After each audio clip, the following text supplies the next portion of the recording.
O tema que nós vamos falar é sobre o pecado.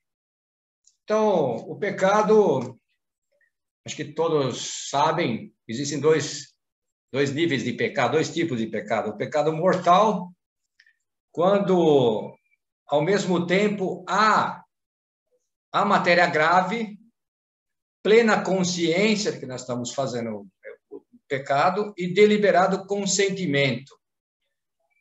Então, o pecado mortal priva-nos da graça santificante e conduz à morte da alma. Então, o pecado mortal, a gente se afasta de Deus. E se dele não nos arrependemos, sinceramente, nós ficamos afastados de Deus. Então, isso quer dizer o pecado mortal. Quer dizer, a gente fica, a alma fica morta para Deus, vamos dizer assim. E os pecados mortais. Os pecados mortais, os 10 mandamentos, depende desses três, de matéria grave, de ser matéria grave, de plena consciência que nós estamos pecando, e deliberado consentimento. Isso é um pecado grave, é um pecado mortal, um pecado grave, vamos dizer assim. Depois, o pecado venial, são os pecados mais leves. Comete-se quando se trata de uma matéria mais leve, ao mesmo tempo grave, mas sem pleno consentimento. A gente não consente, mas a gente acaba fazendo, mesmo que seja um pecado grave. A gente não faz por querer. A gente acaba fazendo sem um consentimento pleno da nossa consciência. E não quebra aliança com Deus, o pecado venial. Mas ele vai enfraquecendo a caridade, vai enfraquecendo o nosso amor e vai impedindo o progresso da alma. A alma vai impedindo que a gente progrida no exercício das virtudes e na prática do bem moral. A gente vai se enfraquecendo assim a alma com os pecados veniais. Então, pode ser que a gente não tenha muitos pecados mortais, mas tenha muitos pecados veniais. A gente vai se afastando de Deus. Então, tem um ponto de caminho que diz: se não te mortificas, nunca serás alma de oração. O que é a mortificação? Procurar ir matando os nossos pecados, e eliminando os pecados. Então, a gente vai se mortificar, fazendo com que os pecados, criando virtudes, na realidade, é ao contrário de pecar, né? Quer dizer, eu vou sendo mais virtuoso, eu vou eliminando os pecados. Ou eu elimino os pecados, ou vou criando virtudes. Então, as mortificações fazem com que a gente vai sendo uma alma de oração. E uma alma de oração é uma alma mais próxima de Deus. Também um ponto de caminho, 386, do livro Caminho, que diz: não te esqueça, filho, que para ti na terra só há um mal que deves temer, e com a graça de Deus evitar o pecado. Então, o único mal que um cristão deveria temer é o pecado, é de se afastar de Deus. Porque se a gente não tem medo de pecar, a gente vai se afastando de Deus e ficando uma pessoa, a nossa alma vai se enfraquecendo, e vai ficando uma alma fraca. O pecado é o maior erro que o homem pode cometer. E é o único mal verdadeiro. O único mal que nós devemos temer é o pecado. Então, e o povo judeu, na Bíblia, no Novo Testamento, podemos ver que na Bíblia, né, na sua experiência no deserto, conhecia bem a importância da água. A gente sabe da importância da água, a água é vida. Encontrar água no meio do deserto era como achar um tesouro no meio do deserto. Era como achar um tesouro, e os poços eram mais bem guardados que as joias, pois desses poços de água dependia a vida de cada um. Então, a Sagrada Escritura fala de Deus como a fonte dessa água. Então, para nós cristãos, Deus é a fonte dessa água viva. O justo é como uma árvore plantada à beira da água viva, que produz fruto mesmo em tempo de seca. Então, nós devemos ser essas árvores plantadas perto da água, né? Que da água viva, que é Cristo, que é Deus, para a gente dar frutos. Porque a gente só vai dar frutos se a gente estiver junto da água viva, nesse deserto que é a nossa vida. E se a gente não vai saber, vai ir pecando, vai cada vez mais se afastando de Deus, a gente vai se afastando dessa água que é necessária para que a gente viva, que a nossa alma tenha uma vida plena. Então, a Sagrada Escritura fala de Deus como a fonte dessa água viva. Então, o justo que nós devemos ser pessoas justas, é como, quer dizer, essa árvore plantada na beira da água, né? Então, naquele colóquio daquela passagem do Novo Testamento que fala sobre a mulher samaritana, Jesus manifestou que ele era a fonte capaz de saciar as almas com essa água. Então, só Cristo pode saciar a nossa alma, que é essa água viva, que é Deus. Então, nós só vamos estar saciados o dia que mas se a gente estiver em busca desse poço, dessa água. E nós devemos fazer isso constantemente, né? Então, essa luta contra o pecado é isso, quer dizer, é em busca desse poço, dessa água, para que a gente tenha essa vida plena, essa vida em plenitude, uma vida feliz. E São João, no Evangelho, diz, na passagem de São João, Jesus dizia em voz alta: se alguém tem sede, venha a mim e beba. Quer dizer, nós temos essa sede, a nossa alma tem sede de Deus. E a única água que pode matar a nossa sede é Cristo. Então, o que crê, dizia Cristo, o que crê em mim, como diz a Escritura, do seu seio correrão rios de água viva. E só Cristo pode acalmar a sede da eternidade. Só Cristo. Então, quanto mais a gente está em busca de Cristo, que é a água viva, só vai nos acalmando. Nós vamos tendo uma vida mais calma, mais feliz. E só Ele pode tornar fecunda a nossa vida. O profeta Jeremias também dizia nessas passagens, numa passagem: pasmai, céus, e vós, portas celestes, ficai inconsoláveis, porque o meu povo cometeu 2 males. Abandonou-me a mim, que sou fonte da água viva. Então, a gente vê que na sociedade hoje, nós também podemos estar esquecidos de Deus, afastados de Deus. E continua, e cavou para si cisternas gretadas, que não podem, cisternas rachadas, vamos dizer assim, caixas d'água que estão rachadas, furadas, que não podem reter as águas. Então, uma alma com pecados, que nós temos pecados, mas se a gente não vai limpando essa alma, a gente vai ficando com a caixa d'água, com as cisternas gretadas, rachadas, e a água, que é Cristo, não para na nossa alma. Ela vaza, ela vai vazando. Ela vai... Não se retém a água. E todo o pecado é uma separação de Deus. Então, cada vez que a gente peca, a gente se afasta de Deus. A gente separa-se de Deus. Abandona-se por nada a água viva que solta para a vida eterna. É uma tentativa frustrada de acalmar a sede com outras coisas. E é a morte. A gente morre, a alma fica morta para Deus.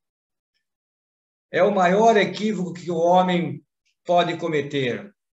É o maior equívoco que o homem pode cometer, é o autêntico mal, pois arrebata a graça santificante, a vida de Deus na alma, que é o dom mais precioso que recebemos. A gente elimina essa água, essa fonte de água que é Deus, é o maior dom que nós podemos receber é Cristo. A gente vai matando Deus na nossa vida,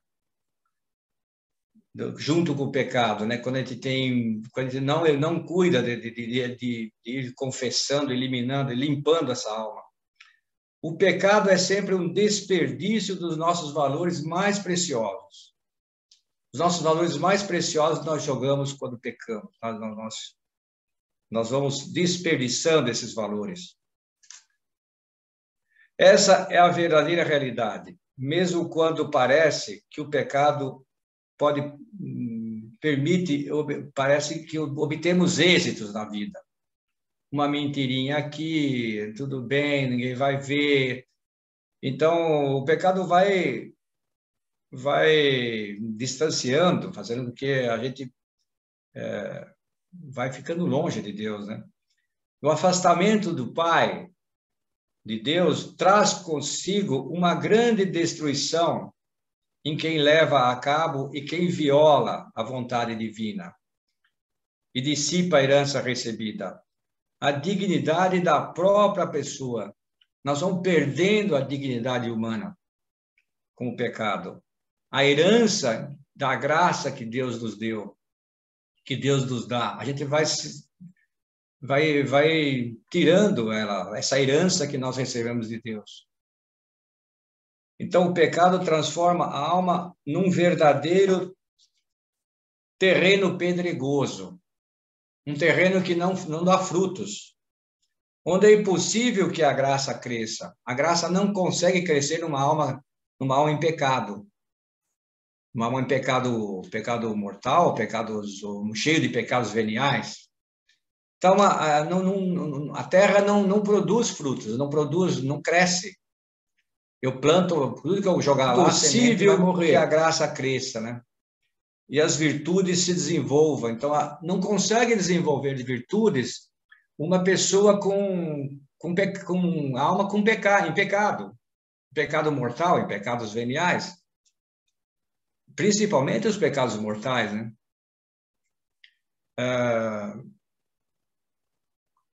Então a terra vai ficando seca, como quer dizer, a cisterna é gretada, é rachada, não retém água. Não retendo água, a terra fica seca. Ficando seca, não cresce nada. Não cresce frutos. A nossa vida fica inútil.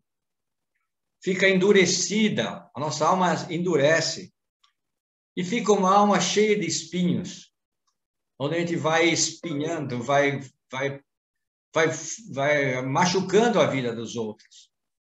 Em vez de deixar a vida dos outros alegres, a gente vai entristecendo a vida dos outros, cheio de espinhos, e espinhando todo mundo. O pecado, o abandono da fonte de águas vivas para construir cisternas gretadas, significa a ruína do homem.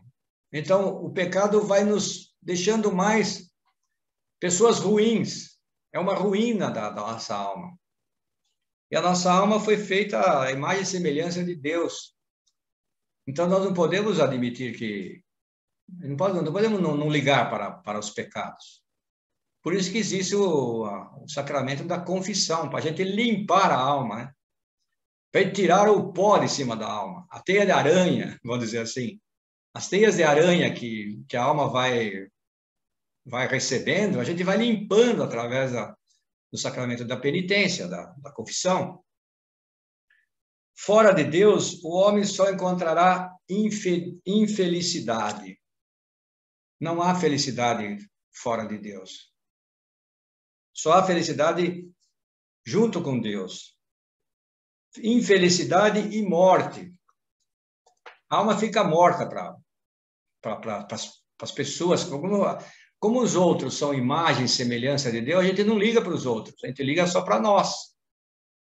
O pecado é uma vã tentativa de conservar a água numa cisterna furada, numa cisterna toda rachada. Então, o pecado, a gente quer encontrar a felicidade, mas a felicidade da terra, ela passa rápido. Ela não traz a grande felicidade, a única felicidade que é Deus, ela vai se perdendo. É verdade que o motivo que nos há de levar a odiar o pecado, o mesmo pecado venial, o pecado mortal e o venial, e que deve mover a todos, a gente sabe que é um motivo sobrenatural.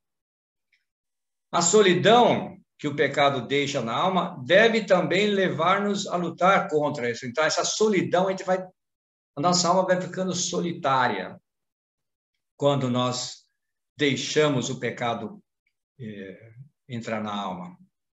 Ou não nos incomodamos por ser uma alma cheia de pecados, né? O caminho do inferno, que é uma alma com pecados, já é o inferno. A nossa vida já vai se tornando um inferno aqui na Terra. Então já fica uma vida infeliz, uma vida infecunda, uma vida que não tem alegria, uma vida cheia de transtornos. Então o inferno começa a ser aqui na Terra já. Em vez de ser um céu, né? Em vez de ser o prelúdio do céu, a nossa vida, a gente começa a viver, a gente vai vivendo já o que seria o inferno, né? E o pecado vai endurecendo a nossa alma para as coisas de Deus.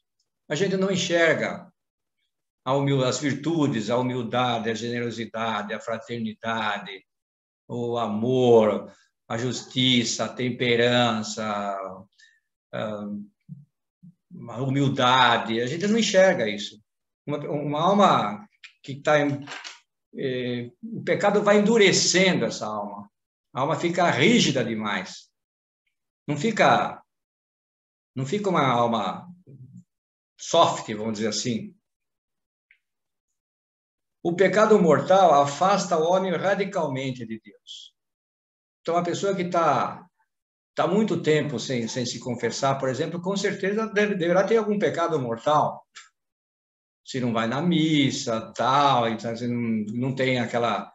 Se não coloca Deus em primeiro lugar na vida, então, com certeza, não honra o pai, não honra a mãe, os 10 mandamentos, não vive convista a mulher dos próximos e essas coisas, e matar, não roubar, vai roubando, vai dando um jeitinho aqui, vai rolando ali, vai mentindo aqui. Então, o pecado mortal afasta o homem radicalmente de Deus, porque priva a alma da graça santificante. A alma santificante não penetra numa alma cheia de pecados. É como a água que passa por cima de uma pedra, ela não penetra, ela resvala, mas ela não penetra. É diferente de uma terra preparada, adubada, com esterco, a água entra. Então, a nossa alma deveria ser isso, uma terra preparada, prepararmos a terra para que a graça de Cristo vá entrando e essa água vai criando frutos nessa árvore que somos nós, né? A nossa vida. Então, o pecado também faz perder todos os méritos adquiridos pelas obras boas. A gente vai perdendo, mesmo que a gente faça coisas, filantropias, de muitas cestas básicas, como nós fazemos aí, né? Esse mês deu 56 cestas básicas aí. Mas se não tiver o amor de Deus, mas se uma alma carregada de pecados, ela vai... esses méritos que nós adquirimos perde. Deus não vai contar com Deus. Porque ele está fazendo isso para mostrar para os outros, não está fazendo isso por amor amor a Deus,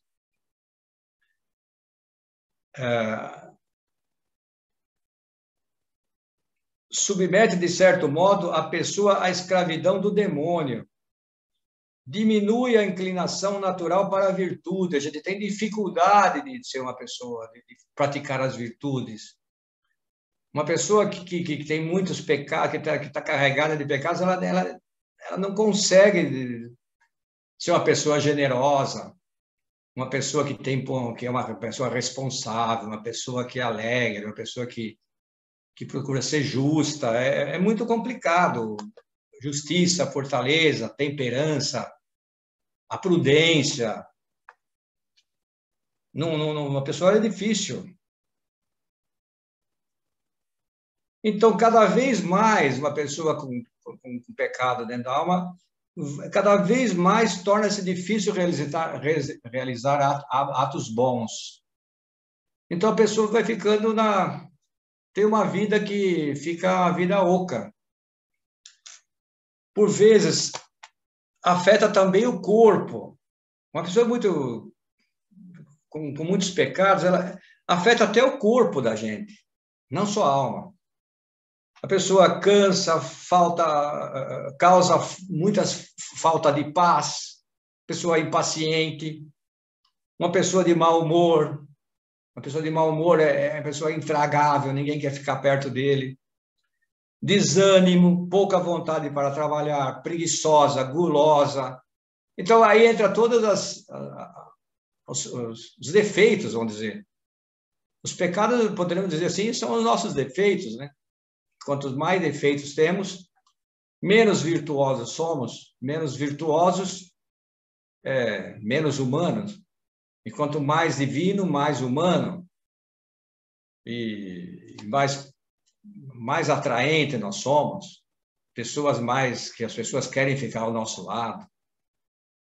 Uma pessoa também que provoca uma desordem nas potências, uma pessoa que tem muito pecado, quer dizer, os sentimentos, a pessoa que sempre é muito sentimental, chora, fica magoada, melindrada, é uma pessoa que não tem Deus, uma pessoa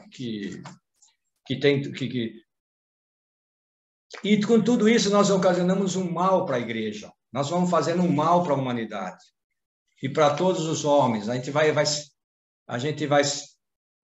causando vai cada vez mais piorando a sociedade.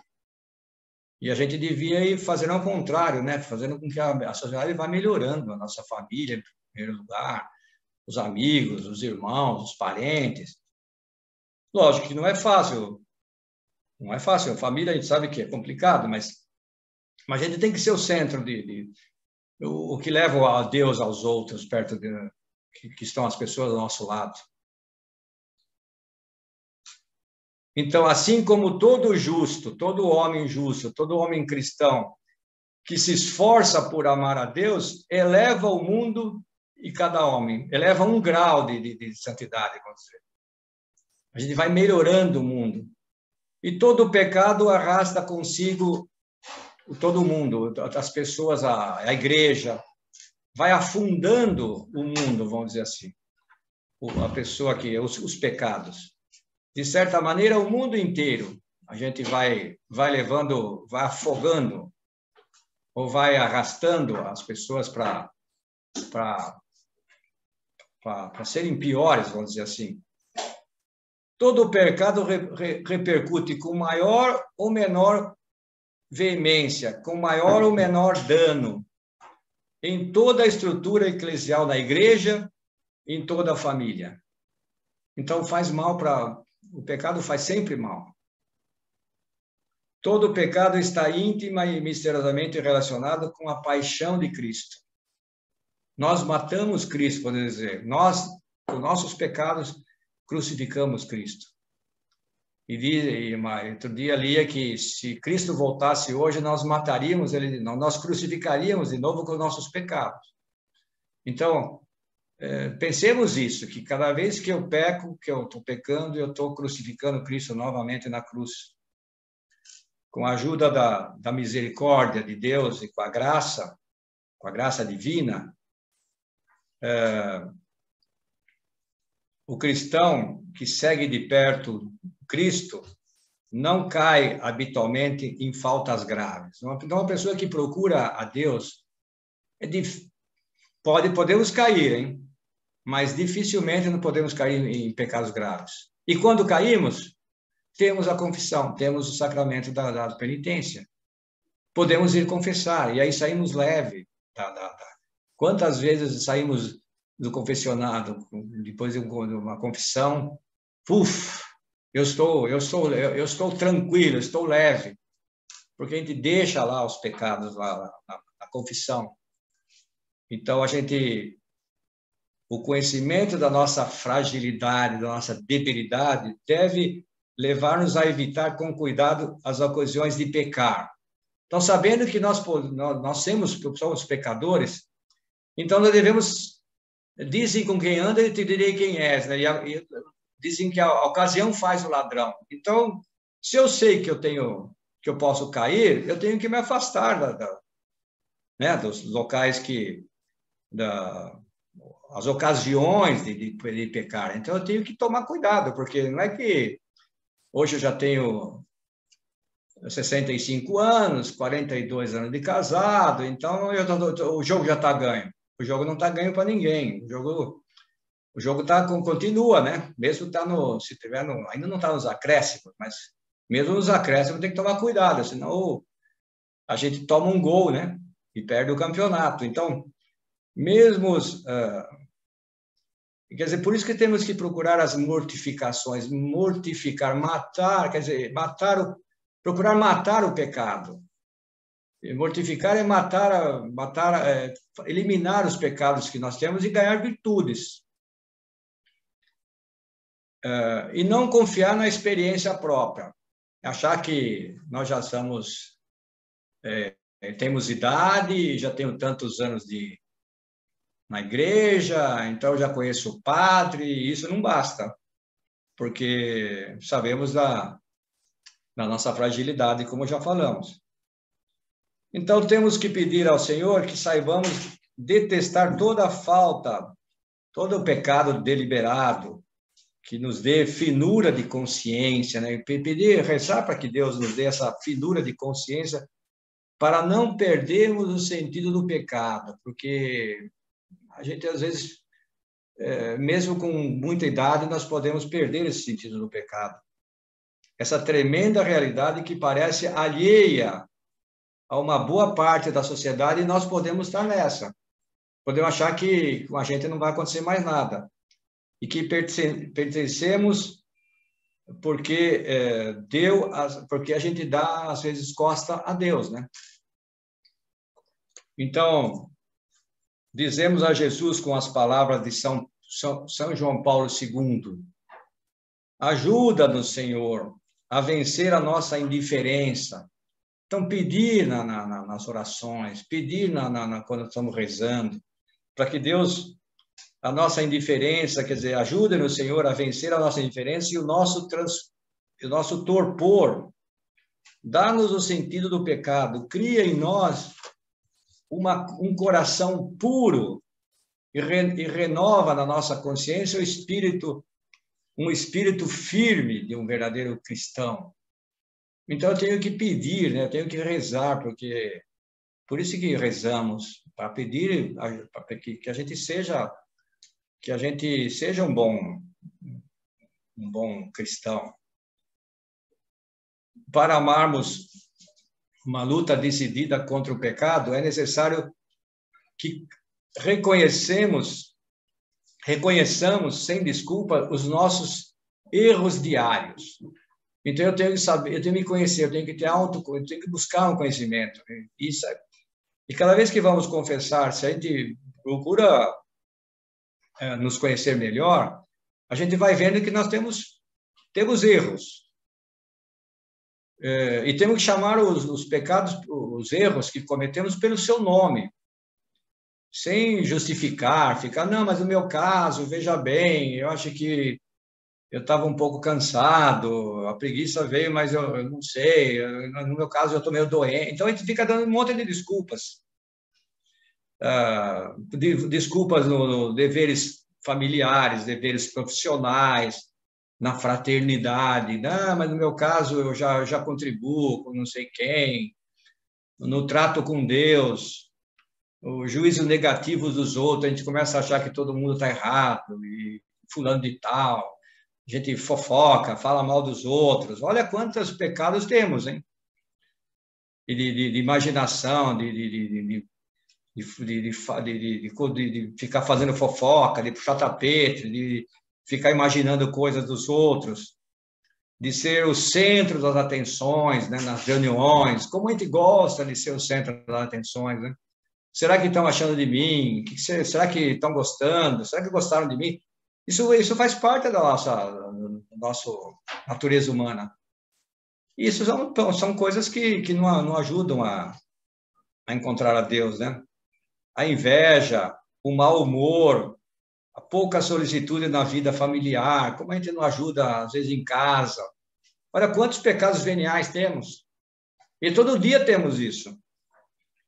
Então, já para terminando, tudo isso são verdadeiros pecados, embora veniais, né, embora fracos, vai afastando a gente de Deus. Parece que esses pequenos, hoje em dia, parece que a sociedade é o seguinte: esse daí não estou matando, não estou roubando, não estou saindo com a mulher dos outros, beleza. Né? Isso aí não faz muita diferença, essas invejinhas, essas mentirinhas. Mas como diz acho que no Evangelho diz, as pequenas raposas é que destroem a vinha. Então, essas pequenas raposas, que são os pecados veniais, destroem a nossa alma para Deus. E a gente vai entrando nisso, e quando vê, a vida está no fim, e a gente não se arrepende, e não se confessa, e não corrige a alma, e a alma, sei lá, podemos perder a nossa vida eterna. Então, cada falta venial, pecado venial deliberado, é um passo para trás do caminho para Deus. É um passo atrás. É através do entrave da ação do Espírito Santo. Alma. Então, essa água viva que é Cristo nos promete: se alguém tem sede, venha a mim e beba. Então, nós temos que ir a Deus. Então, por isso que nós temos que nos formar. Por isso que nós temos que confessar. Por isso que nós temos que ir no retiro. Por isso que nós temos que assistir um recolhimento, falar com o sacerdote, ter direção espiritual, comungar, ir na missa. Por quê? Porque é a fonte da água viva. A fonte da água viva é isso aí, são os sacramentos. O matrimônio é outra fonte de água viva que dá para a gente ir nos, né, e nos pulindo, vamos dizer assim, porque tem tantas virtudes que a gente pode encontrar no trabalho, na vida familiar, que é o encontro com Cristo. Então, recorramos a esse sacramento, que é o sacramento da confissão. A contrição verdadeira, um arrependimento verdadeiro da nossa alma. Aí sim, a gente vai sendo uma pessoa mais feliz. Então, peçamos a Nossa Senhora, para finalizar, peçamos a Nossa Senhora, que é refúgio dos pecadores, né? Nosso refúgio nosso, que nos conceda a graça de detestar cada vez mais os pecados, o pecado mortal e os pecados veniais. E um grande amor à misericórdia, um grande amor à misericórdia divina, que é o sacramento da penitência, que é o sacramento da confissão. Que isso sim faz com que nós sejamos pessoas cristãos que buscam a Deus e que procuram uma vida feliz na Terra, para que a gente tenha uma vida eterna depois. Certo, pessoal? Então, é isso aí.